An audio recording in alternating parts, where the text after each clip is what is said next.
Hey, this morning I've got 3 different planting dates. I've got Wednesday, April the 11th, and I've got 1, 2, 3 collars. I show 5 full leaves, but I've got 3 collars. I'm looking at 1, 2, and 3. The big leaf here yet does not yet show a collar, but when it does, that's going to sit down. It's going to be V4. My second planting date is Wednesday, April 25th.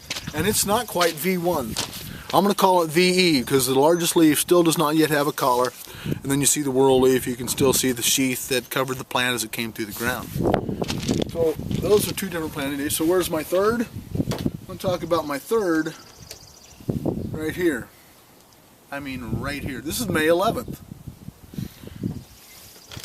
I'm Todd Clausen, Territory Agronomist with DeKalb and Asgrow, and I am just south of Boone, Iowa at Bloomgren Seed, who's bringing you Monday Morning Alert. It's May 7th. It's Monday morning, May 7th, 2012. This is April 11th planting date, April 25th planting date, and well, here's May the 11th planting date. Still not in the ground yet, still in the bag.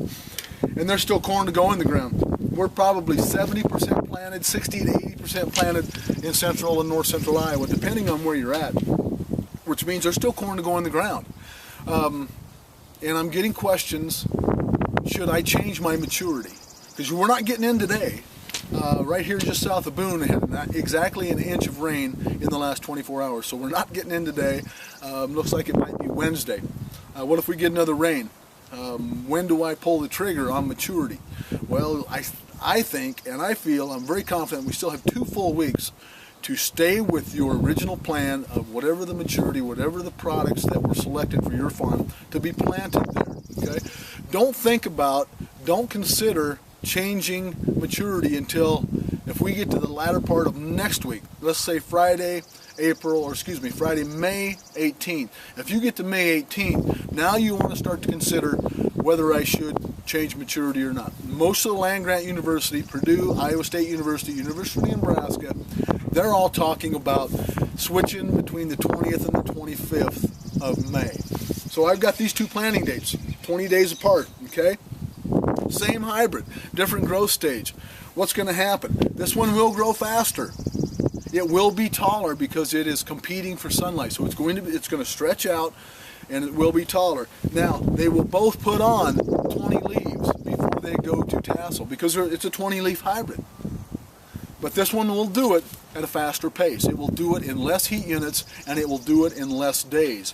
The latter or the later I plant, the less time it takes me to run through all of my physiological stages because corn plant is determinate. It will go through all of its stages before it reaches reproduction. Okay? But anyway, today, do not pull back and do not change your relative maturity with corn hybrids. Okay, it just does not make sense yet. Full season corn, as full a season as you're comfortable with, is still going to provide you the greatest yield potential. Okay? So if these are planted 20 days apart, they'll reach maturity about 6 to 8 days apart, depending on what the remainder of this growing season will bring us. Secondly, I want to talk about black cutworm. Our warm March was the warmest on record, the warmest since 1910, which was the previous record. So with those warm temperatures brought in southern winds, the black cutworm moth migrates in from the southern states, from the Gulf states. Iowa State University monitors black cutworm moth flight, and there's 2 peaks. The black cutworm moth flight peaked in March and then it peaked again in April. A wider peak than is normal, but it also then we're going to look at the peak moth flight and we're going to take historical heat units and historical calendar days and we're going to model that out to estimate when the predicted cutting dates of black cutworm will be on your farm here in Boone County, Iowa. Cutting dates. May the 10th, that's this Thursday, is the estimated cutting date for black cutworm from Iowa State University based on the March moth flight.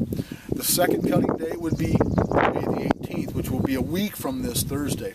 So, with that said, these two plants are in a risky stage. right now based on the moth flight, based on the predicted cutting dates from Iowa State University. Black cutworm are attracted to the growing point on the plant because the growing point respirates and it gives off carbon dioxide, which attracts that larva to the plant. And they're a cutworm, so they cut into the plant at the soil surface and below, because that's where the growing point is on a V3 plant. They're going to go right to the growing point. Once they kill that plant, they're no longer attracted to it, and they will march right down to the row to the next attractive growing plant. So oftentimes when you see black cutworm, you will see them take out several plants in a row.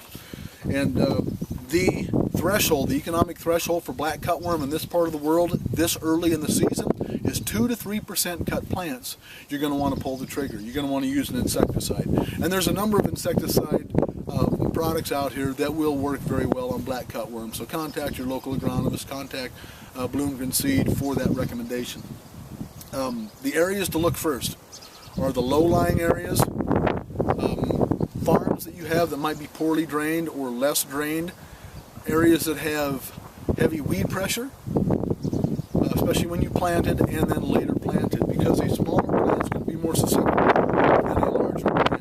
That's what the cutworm are going to go after, because the moth want to fly in where those low-lying areas are more protected. They like to fly in where there's more weed pressure, more vegetation, so that when they do drop in and lay eggs, that they're buffered and the environment is more still for them to drop in and lay eggs. So those are going to be the places you look first. Low-lying areas, poorly drained farms, farms that have lots of weed pressure on them, or a farm that's near natural vegetation, like a big waterway, like an alfalfa field, like a pasture. Those are going to be the places you look for first. And it's going to be pretty obvious if the plants are cut by black cutworm, because they'll be gone and then the dead plant will be laying next to where they cut the plant off at the soil surface. Okay, so we talked about not changing hybrid maturity today, not for 2 more weeks yet.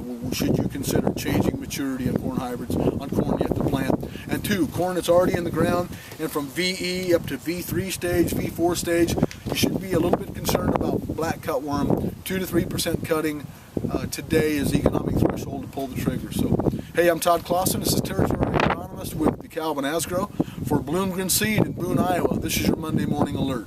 Hey, thank you.